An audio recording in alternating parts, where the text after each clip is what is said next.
a couple 100 feet from the campground, and on a trail, and claim they see something.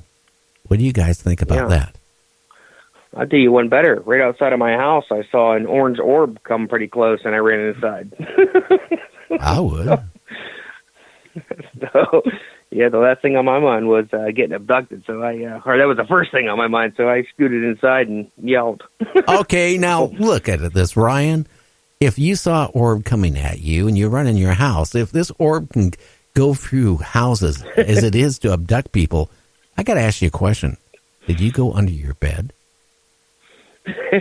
No, I thought about running into the bathroom, and I was like, you know what? And I just literally thought of the same thing you just said. I said, you know what? If that's going that fast, and I've heard all these other abductions and accounts, you know what? I'm not even safe in here, and that's when I just calmed down. So, well, in so many cases I've had people say that they were in their bedroom and Grays walked right through the wall or through the window and got them.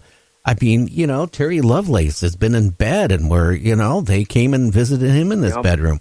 Calvin Parker got, a fishing trip and got, taken for a ride. I mean, if they want you guys, they're going to get you. Exactly. Yeah.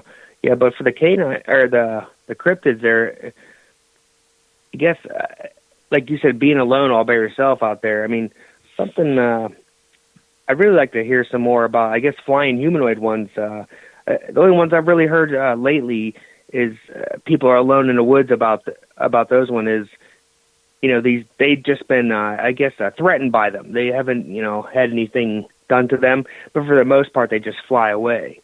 But, I think about the ones that you don't hear about, you know what I mean? That all of a sudden, those people are missing all of a sudden, but who knows? Maybe they got grabbed by one of those before. Yeah, Ted and Alice and all these people, they're out, going on a backpack, out in the woods, and then they never come back. Something got them, or they fell off the end of the world because the world was flat, one of the two. For sure. I forgot about that. Yeah, you got to be careful. Now, James, you're quiet. Yeah. You're quiet. That's scary. Well, you guys talked, and you don't want me walking over you, so I'll just wait my turn. But I can say that, I've lived in Bigfoot country most of my life, and 50% of it I've looked for them, and 50% have been out hiking, hunting, fishing, not looking for them. And, near the Salt Fork area, and that's well known. And I can tell you that I still battle with today what I suppose was a Bigfoot that we seen back in 1982, I think it was, or 81. We was out 2 a.m. and we was drinking, which we shouldn't have been. We was a high school kid, stupid, but it was it was one of them nights. It was raining, but it wasn't off and on raining. But when it lightnings, like at a distance, but it lights up the field. We was on the side of this little mountain. And it's a cow field down below, probably 100 yards away, great big 300-year-old oak.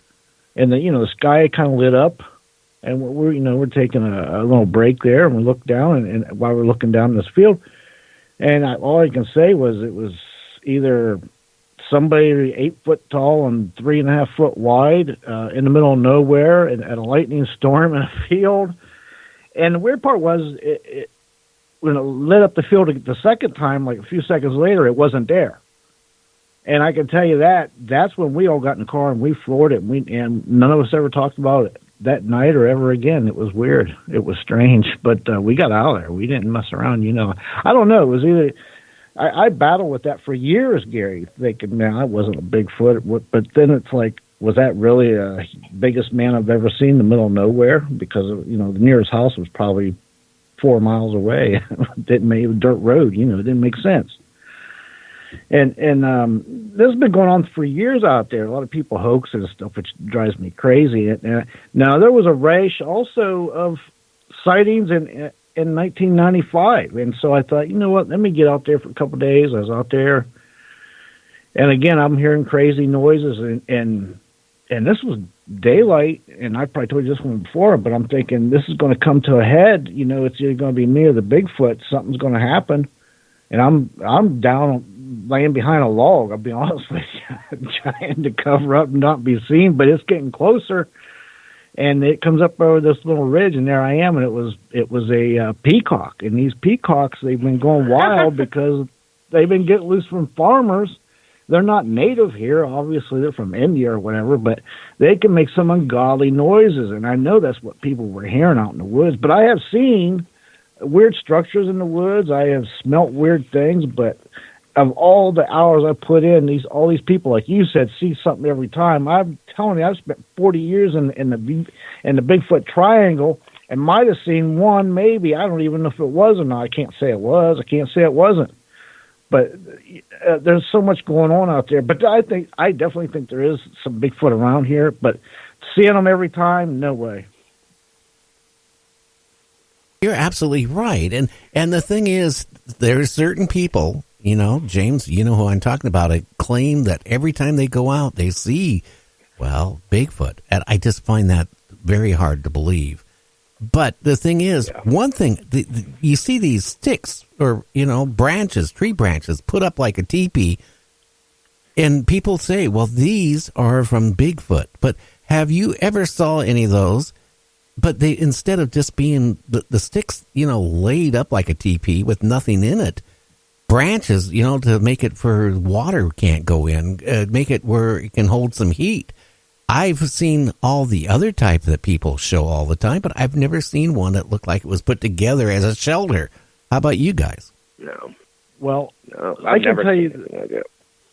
Yeah, I have. Here's the thing about those structures. I've seen those structures back in the late 70s, early 80s before everybody was talking about those structures. So I know those were pretty organic and probably legit.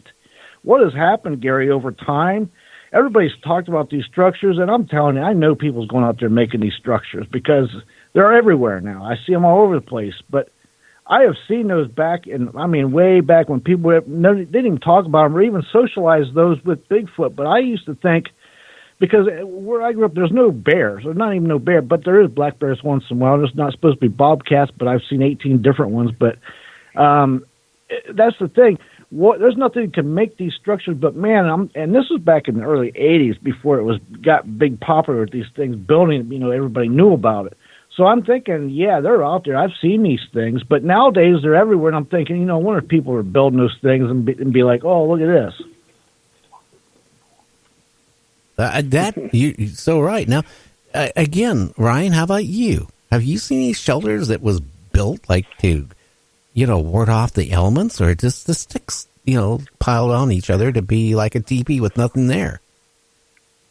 No, I honestly haven't seen anything like that. Though I saw something, but it wasn't from a Bigfoot or anything. It was supposed to be from an owl man, and we saw actually, just trees. Big ones. They weren't old or anything, but they were definitely forced down by something big that had been sitting on. I mean, that's the only thing I've ever seen in the wild like that would have to do with anything like that. Interesting. Now, James, you got a question for Ryan? No, other than I don't know. I know he doesn't live too far from me, even though he's in another state, but what about the Mothman sightings? Any of those in your area lately, Brian? No, not really. To be honest with you, it's like I said. It's for the most part, it's been orbs and I guess a couple Bigfoot. But up north from us, I'd say probably about 40 minutes north of us is there's been a lot more cryptid sightings up there. But I'd say one or two Mothman at the most. But yeah, there hasn't been too many flying humanoid ones around here. Like I said, it's mostly upright canines or orbs and, some Bigfoot. How about yourself? Anything around your area? No, but even though I live about 100 miles where it all started in Point Pleasant, just over the river. But, something that came to mind that I think about, 12 years ago, I was driving again in the middle of Bigfoot country, and this was like 2 a.m, and this owl, it was one of the biggest owls I've ever seen. I don't know how big the wingspan was, but it had to be a good 3-4 foot wingspan.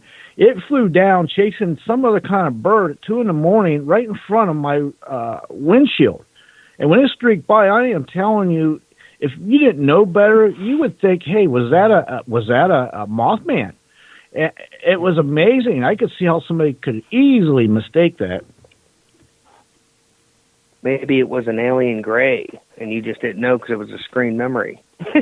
No, just, it could be. I hope not. No, but I understand what you're saying. Though.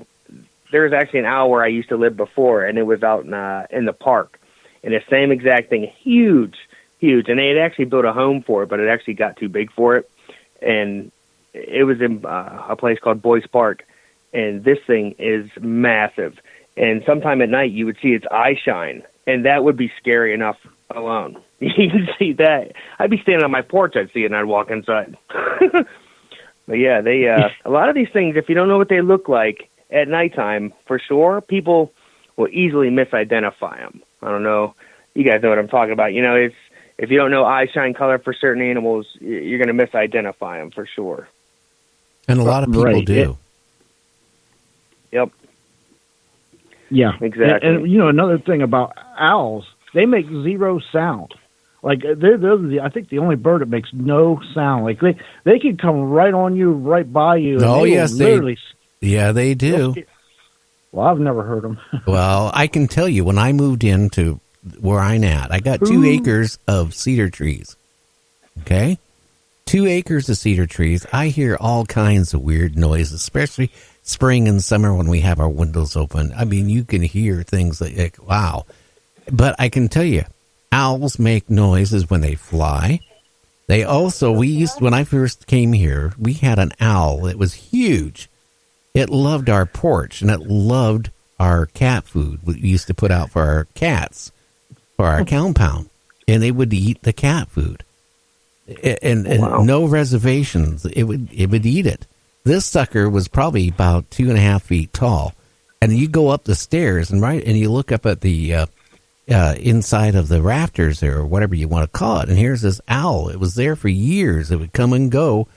It'd be hanging there just looking at you, and it would naturally, make these weird sounds at night. And I tell you what, if you didn't know what an owl sounded like, it would be scary. Yeah, I got a similar to that. The owl man, when I investigated, actually, it wasn't eating cat food. This owl man actually took this guy's cats. Oh yeah, they'll take cat.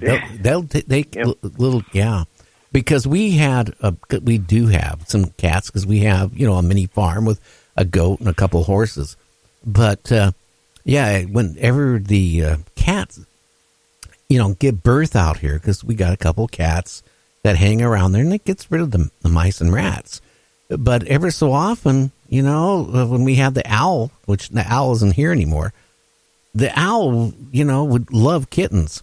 So when the mother would take its kittens out, between the eagles we have around here, or the owl, and we still have owls, but just not one that comes on our porch anymore. They go after those little things. You mentioned goat, and that just struck a chord me. Those are another cryptid sighting that they intrigue me a lot. They're always fascinating. They're always they always blow my mind too. The goat man sightings that people talk about, those ones, they're very I don't know, they're just really interesting. And a couple of them I heard. Okay, now we gotta hold this, Ryan. Oh, sorry. We gotta hold this. We gotta take a break, and then James is going to come back with the news, and then we're going to talk more. So everybody, we'll be back in about 6.5 minutes. You're listening to Night Dreams Talk Radio.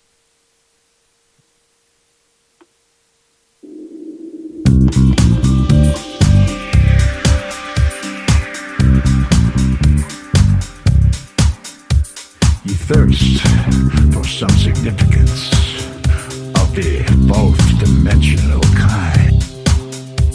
You enter a realm of spirit, of sight and sound and mind. Your radio is a cosmic doorway, and your psyche